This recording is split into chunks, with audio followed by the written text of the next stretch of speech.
as I mentioned, the macroalgae, they are photosynthetic organisms, meaning that in order to do their metabolism, they capture the CO2, and it's 7 tons of CO2 per kilograms of antibody product, which is sometimes the people ask me, but what does it represent, 7 tons of CO2? It's 82,000 kilometers by plane. So it's an equivalent of 7 round trip between Paris to New York. Hey there, biotech innovator. Welcome to the Smart Biotech Scientist podcast. I'm David Brühlmann, and today we are diving into a green revolution in biologics manufacturing. I'm thrilled to introduce Muriel Bardor, who is the co-founder and CSO of Alga Biologics, who is harnessing the power of microalgae to transform antibody production, slashing costs by 70% while creating a more sustainable process. From treating pediatric neuroblastoma to revolutionizing the entire immunotherapy landscape, this conversation is packed with bioprocessing insights you won't want to miss. Let's dive in. Are you juggling the complexities of CMC development while trying to enjoy the beauty of biotech? Have you ever wondered if there's a way to simplify bioprocessing? Welcome to the Smart Biotech Scientist podcast, where we're diving headfirst into the very challenges you face. We're breaking it down, demystifying the jargon, and giving you the keys to unlock your full potential. I'm your host, David Brühlmann, and I get it. With 15 plus years in the biotech industry, I face the same challenges you do. There's a way to simplify and streamline so you can remove complexity, you can skip trials and errors, deliver without delay your groundbreaking therapy to clinics at market, and still enjoy every single step. Do you want to learn how industry experts and I did it? Grab a cup of coffee and your favorite notebook and pen.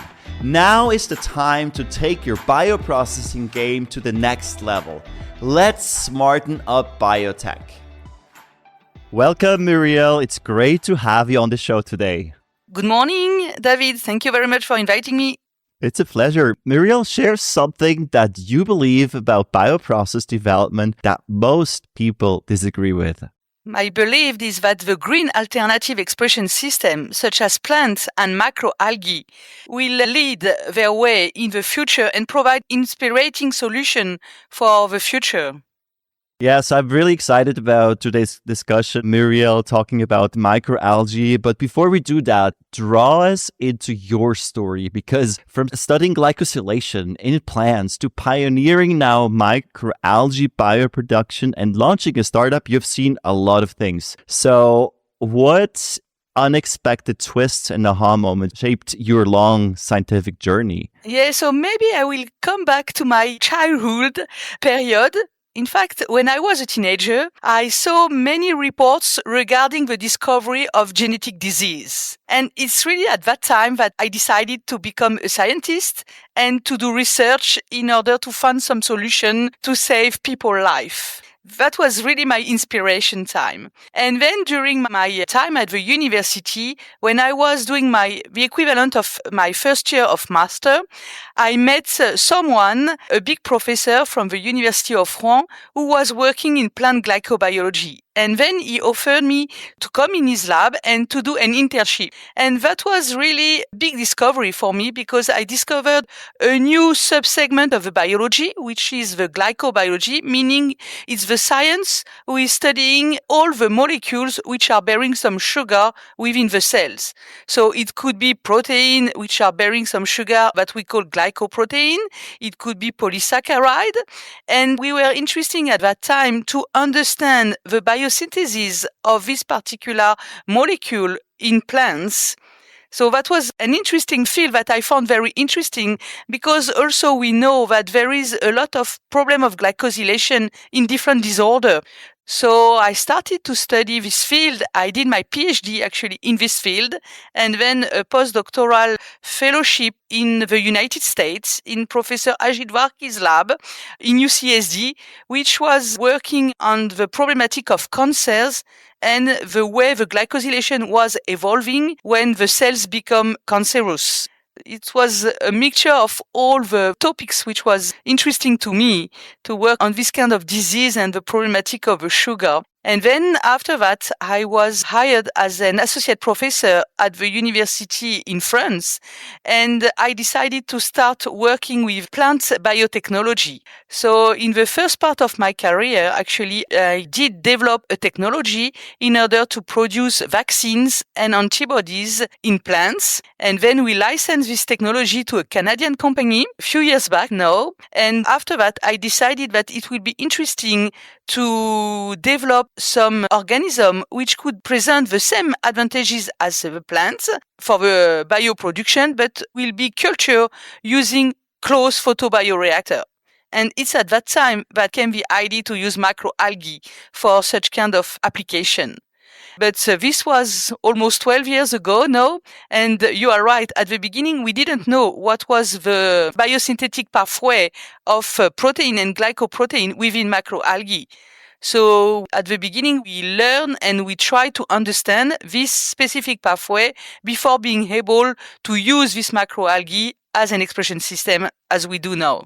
Yeah, that's an exciting journey. And for those smart biotech scientists who have been listening for a long time, you know that I like glycosylation because I did my PhD in glycoengineering. So I love the discussion today. I didn't know that, David. Yeah, exactly. So it's an exciting topic. But you might think now, wait a minute, we talked about glycosylation, we talked about antibody production in microalgae. That's not usually the way we produce antibodies today, right? So maybe we start with the very basics, Muriel. Can you explain to our listeners who might not be very familiar with antibody production, how are we currently using or producing antibodies that are then used in immunotherapies, and how is your process in algae different? Yes, so maybe before I start answering your question, I can just remember that antibodies represent game changer in our daily life because we are using them more and more for different kind of application, like for example, as research tools to understand the mechanism of some disease. We are also using them for diagnostic kits. Everybody has used the diagnostic kits during COVID. So there was some antibody within the different tests that we used. And they are also used as a therapeutics in order to treat some very important disease such as cancer, autoimmune and infectious disease. And currently, the pharmaceutical industry are commercializing such antibodies, especially for therapeutical purpose, but they are producing them by using mammalian cells, meaning or human cells. It's either mammalian or human cells, like the Chinese hamster ovary cells or the HEK cells, which are human embryonic kidney cells. And so the gold standard, I would say, actually from the pharmaceutical industry. But even if this way of production is working, it still presents a lot of inconvenience that we are solving with our innovation, because you are right, it's a disruptive innovation to produce antibodies by using microalgae, and that's where we are right now. So what are the current limitations of the mammalian cell culture process to produce antibodies? Because it has been used for the last, let's say, 40 years almost, or close to 40 years, and it has definitely been the workhorse in the industry. And yet, there are limitations, right? Yes, you are right. There was more than 60 years, I would say, of optimization of this expression system. But still, the production is very heterogeneous, meaning that on the antibody which are produced, only a part of it is really active and functional, which limit the efficacy of the antibodies. That's one problem. The second one is you get the risk of viral contamination, because the virus that can infect such cells are also able to infect the patient. So you need to add more steps in the purification process to get sure that you inactivate this potential virus. And you need also to prove that there is no virus. So it's increasing the purification step as well as the analytic step that need to be performed. And of course, it's very expensive to culture some mammalian cells because you need to feed the cells with very complex mixture. It's like when you are eating yourself, you need to have a very diverse food in order to make sure that your cells get everything. So it's the same with the CHO cell culture of the HEK cells culture. We need to give them and provide them a lot of ingredients in the culture media, which are very expensive. So altogether, the cost of production is very expensive. And it is important to know that it's such expensive that at the moment, only 5% of the world population can access to these therapeutics. And this is something I want to solve. So this is my dream, to make sure that we decrease the price of the antibodies in order to make more patients access to these therapeutics and to cure more patients. Yeah, that's a wonderful vision. I like that, Muriel. And 5% is definitely not enough. We want to help a wider population, if possible, even the entire world, that they get access to these powerful biologics. So now, how do you solve this by using microalgae? Like, tell us, how does the process work? And where do you see the key advantages of this microalgae process? Yes, so we have a process in, I would say, 4 big steps. One big step is that we engineer the macroalgae cells because naturally they are not producing antibody. So we give the cell the information that we want the cells to produce the antibodies. And in the information that we are giving to the cells, we also give information for the cells to accumulate the antibody within the culture media. So it means that the protein is secreted out of the cells and accumulate within the culture media. Then, of course, we select the cells which are producing the more antibodies. And after that, we multiply the cells in a big bioreactor, which are specific bioreactor for macroalgae that we call photobioreactor, because the microalgae cells are photosynthetic cells. And we will discuss about that on the advantage. And then after 8 days culture, we are separating the cells from the culture media, and then we purify the protein from the culture media. So in terms of advantages, the culture media is very simple because it's a marine macroalgae that we are using.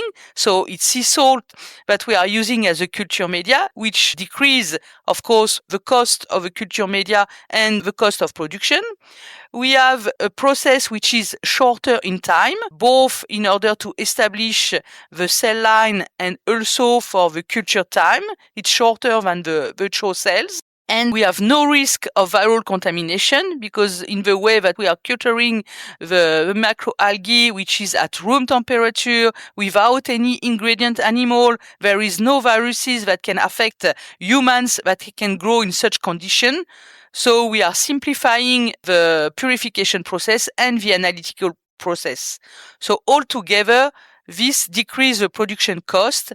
And in our estimation, which is based on 2,000 liter scale, we will be 70% reduced in terms of production cost. Wow, 70%. That's massive. That's a huge saving. If I can just complete my answer, we have another advantage is that we are sustainable, which is a great difference as compared to the mammalian cells because we are consuming less energy. And as I mentioned, the macroalgae, they are photosynthetic organisms, meaning that in order to do their metabolism, they capture the CO2. And it's 7 tons of CO2 per kilograms of antibody product, which is sometimes the people ask me, but what does it represent, 7 tons of CO2? It's 82,000 kilometers by plane. So it's an equivalent of 7 round trip between Paris to New York. Wow, that's massive. So wait a minute. Like, let's say, can we calculate this by a dose or a treatment? Like or is that by a run? Like, it's a 2,000 liter run, right? It's for per kilograms of antibody produced. Oh, wow. So per kilogram of antibody produced, it's 7 tons of CO2, which are captured by the macroalgae cells. Because actually, the CO2 is their only source of carbon. So they need it and they transform the CO2 into oxygen when they are doing their metabolism, like the plants does in the forest and in the nature. Yeah, absolutely, yeah. And how does the bioreactor look like? Because if you go now to a traditional MAP facility, it's a stainless steel cathedral. How does your photobioreactor look like? So for us, it's in glass. It's glass tubes. And because we need to have the light, which can go through the bioreactor. So we have some light on the side of the bioreactor. And in the middle of the light, we have the bioreactor, which are glass tube, so that the light can go and the cells can see the light on the side of the bioreactor. Okay. And the liquid is flowing through the tube, right? There is no agitation. Yeah, there is some agitation so that the macroalgae cells does not stick to the glass tubes and they are still going up during the growth phase. So they're in suspension mode. Yes, we are in suspension mode. Okay. Since we have spoken about the advantages, we should also look a bit at the disadvantages or the limitations of the system. Something that comes into my mind to me is the glycosylation, because we're not working with mammalian cells. Maybe there's some other limitations. So for the moment, the limitation that we encounter is the yield of production, which so far is lower than mammalian cells, but we are working on it and we use different strategy in order to improve the production yield. Again, we don't have 60 years of optimization behind us, so we are the only one doing that worldwide since 10 years, so we still have some optimization which are ongoing. Yeah, definitely. I mean, that's the case anyways for any new technology.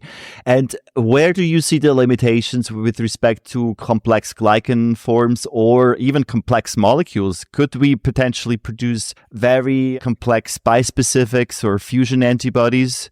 So maybe I can answer first to the question of the glycosylation and come back to the beginning of the project and how we started this project. Because actually, as I mentioned, of course, I was a glycobiologist, so I was interested to understand the synthesis of glycoprotein within macroalgae. And at the beginning, I was not a specialist of the macroalgae field.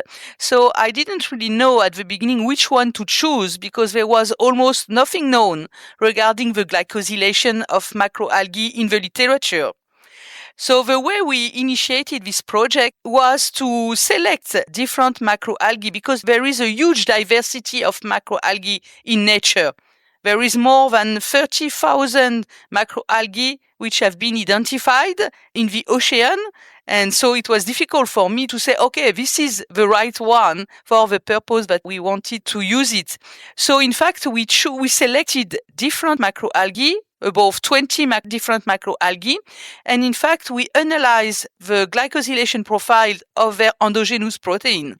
And on some of them, we found some really strange structure of glycans, which were bearing some glycoepitope that we never see before in any other organism. So, of course, these candidates were not the good macroalgae cells for producing antibody that we want in the future to inject as biodrugs to human. So we decided to choose one specific macroalgae which was synthesizing, surprisingly, some glycan which were close to the human one. So it's a particular species of macroalgae that we are using right now, which is called Phaeodactylum tricornutum, that we selected based on its glycosylation capacities, because it's synthesizing some oligomonoside structure, which are exactly the same isomer as some intermediates synthesized by human in the human glycoprotein. Regards to the glycosylation, that we selected the right glycosylation in order to make sure that we avoid any problem of glycosylation for the future application. But even by doing that, you need to engineer the glycan profiles downstream, or actually now with the cell line you get it right the first time?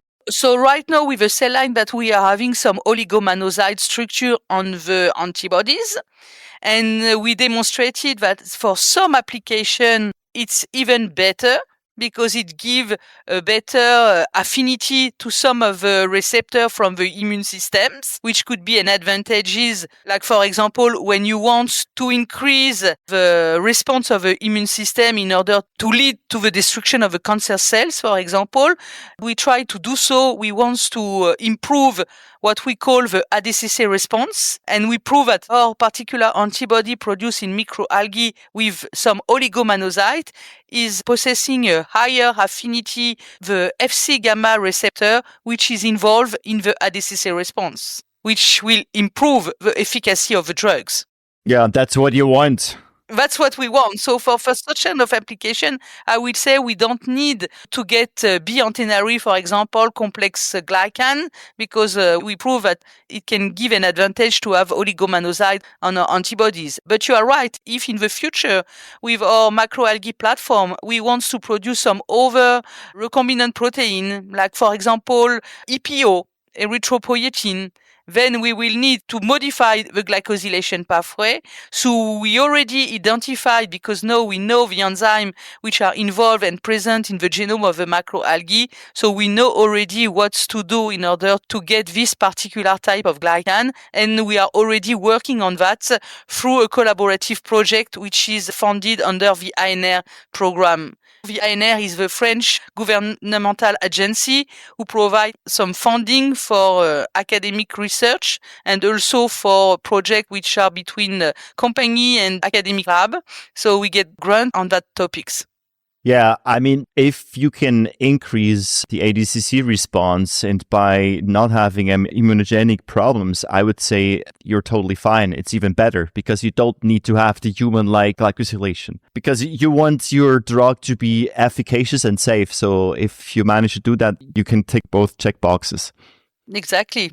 Now, I would like to go a bit downstream in the process because as you're starting now the purification, I imagine there's some major difference, especially when it comes to harvesting, because with a mammalian cell or HEC293 proteins are secreted, whereas with microalgae, I suppose it's like a bacteria or other plant cells where it's not secreted. Is that correct? No, we are secreting the antibody within the culture media. The same way we do with CHO or EC.